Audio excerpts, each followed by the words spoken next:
Hello friends, welcome back to your channel Class Like. So இன்னைக்கு நம்ம cooperative exam preparation வீடியோவில் cooperative சிலபஸில் இருக்கிற நெக்ஸ்ட் டாபிக், அதாவது கோஆபரேட்டிவ் பிளானிங் கமிட்டி பற்றி தான் பார்க்க போகிறோம். வீடியோக்குள்ளே போகிறதுக்கு முன்னாடி நம்ம சேனலை ஃபர்ஸ்ட் டைம் பார்க்குறீங்க அப்படின்னா மறக்காமல் சப்ஸ்கிரைப் பண்ணிக்கோங்க. அண்ட் நம்ம சேனலில் கோஆபரேட்டிவ் எக்ஸாம் ப்ரிப்பரேஷனுக்கான டெலிகிராம் சேனல் லிங்க் வந்து கீழே டிஸ்கிரிப்ஷன் பாக்ஸில் தரேன். ஸோ அதுலேயே வந்து ஜாயின் பண்ணிக்கோங்க. அண்ட் அதே மாதிரி கோஆபரேட்டிவ் டெஸ்ட் பேட்ச்க்கான டீட்டெயில்ஸை வந்து ஒரு வீடியோவாக போஸ்ட் பண்ணியிருக்கேன். அந்த வீடியோவோட லிங்க்கையும் கீழே டிஸ்கிரிப்ஷன் பாக்ஸில் தரேன், செக் பண்ணிக்கோங்க. ஓகே ஃப்ரெண்ட்ஸ், வாங்க இப்போ நம்ம வீடியோக்குள்ளே போகலாம்.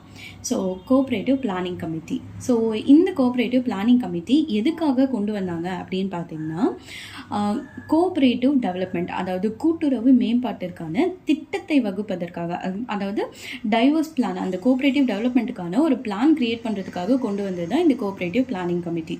ஓகேங்களா? ஸோ இந்த கோஆபரேட்டிவ் பிளானிங் கமிட்டி எப்போ வந்து எஸ்டாப்ளிஷ் பண்ணாங்க அப்படின்னு பார்த்தீங்கன்னா 1946 யார் வந்து இந்த கோஆபரேட்டிவ் பிளானிங் கமிட்டியோட ஹெட் அப்படின்னு பார்த்தீங்கன்னா ஆர்ஜி சாரையா. ஓகேங்களா, ஃபைன். இப்போது இந்த கோஆபரேட்டிவ் கமிட்டியோட எய்ம் என்ன அப்படின்னு பார்த்தீங்கன்னா, கோஆபரேட்டிவ் டெவலப்மெண்ட் வந்து, அதாவது இந்தியாவில் கோஆபரேட்டிவ் டெவலப்மெண்ட்டு கூட்டுறவு மேம்பாட்டுக்கான திட்டத்தை உருவாக்கி அதோட பொருளாதார திட்டமிடுதலும் ஜனநாயகப்படுத்துவதற்கான சிறந்த மாதிரி கூட்டுறவு சங்கங்களை தீர்மானிக்கிறது தான் வந்து இவங்களோட மெயின் எய்மாக இருந்துச்சு. அதாவது ஒரு கோஆபரேட்டிவ் வந்து டெவலப் பண்ணுறதுக்கு என்னென்ன தேவைன்ற ஒரு பிளான் பண்ணி கோஆபரேட்டிவ் சொசைட்டிஸை வந்து பெஸ்ட் மாடலாக இருக்கணும், டெமோக்ராட்டிக் அண்ட் எக்கனாமிக் பிளானிங்கோட பெஸ்ட் மாடலாக கொண்டு வரது தான் இவங்களோட எய்மாக இருந்துச்சு. ஓகேங்களா?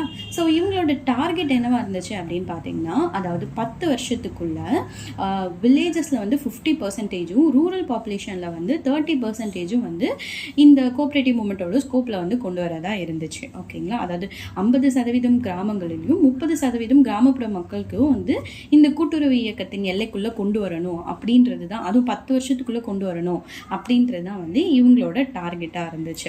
ஓகேங்களா? ஸோ இதுதான் வந்து கோஆபரேட்டிவ் பிளானிங் கமிட்டியில் நம்ம தெரிஞ்சுக்க வேண்டிய இம்பார்ட்டன்ட் பாயிண்ட்ஸு. ஸோ இதுலேருந்து கொஷின்ஸ் எப்படி கேட்பாங்க அப்படின்னு பார்த்தீங்கன்னா, பெருசாக கொஷின்ஸ் இருக்காது. லைக் வந்து கோஆபரேட்டிவ் பிளானிங் கமிட்டி எந்த இயர் எஸ்டாப்ளிஷ் பண்ணாங்க அப்படின்னு சொல்லி கேட்கலாம். ஸோ ஆன்சர் வந்து 1946. அண்ட் கோஆபரேட்டிவ் பிளானிங் கமிட்டியோட ஹெட் யார் அப்படின்னு கேட்கலாம். அதுக்கு ஆன்சர் வந்து ஆர்ஜி சாரையா. ஸோ இந்த மாதிரியான வேறு வந்து பிரின்சிபல்ஸ் எல்லாம் நான் ஒரு 3 ஆப்ஷன்ஸ் தப்பாக கொடுத்துட்டு 4வது ஆப்ஷன் வந்து கோஆபரேட்டிவ் பிளானிங் கமிட்டியோட எய்ம் என்ன, கோஆபரேட்டிவ் பிளானிங் கமிட்டி எதுக்காக கிரியேட் பண்ணாங்க அப்படின்னு சொல்லி கேட்கலாம். அதுதான் நம்ம பார்த்தோம். அதாவது கோஆபரேட்டிவ் டெவலப்மெண்ட்டுக்காக ஒரு பிளான் டெவலப் பண்ணுறதுக்காக கிரியேட் பண்ணது தான் இது அப்படின்னு சொல்லிட்டு. ஓகேங்களா? ஸோ இந்த மாதிரி கொஷின்ஸ் தான் இதில் இருக்கும். ஸோ இந்த டாப்பிக்கோட வந்து நம்ம cooperative movement in India evolution and க்ரோத்தில் ப்ரீ இண்டிபெண்டன்ஸ் வந்து முடிச்சிட்டோம். ஸோ நெக்ஸ்ட் வந்து சிலபஸோட நெக்ஸ்ட் டாப்பிக்கான போஸ்ட் இண்டிபெண்டன்ஸ் வந்து போஸ்ட் பண்ணுறேன். ஓகேங்களா? ஹோப் இந்த வீடியோ உங்களுக்கு யூஸ்ஃபுல்லாக இருக்கும்னு நினைக்கிறேன். ஸோ மறக்காமல் லைக் பண்ணிவிடுங்க. அண்ட் உங்களோட ஃப்ரெண்ட்ஸ் யாரெல்லாம் கோஆபரேட்டிவ் எக்ஸாம் ப்ரிப்பேர் பண்ணுறாங்களோ உங்களுக்கு ஷேர் பண்ணுங்கள். அண்ட் நம்ம சேனல் மறக்காமல் சப்ஸ்கிரைப் பண்ணிக்கோங்க. தேங்க்யூ ஃபார் வாட்சிங் மை சேனல். பாய்.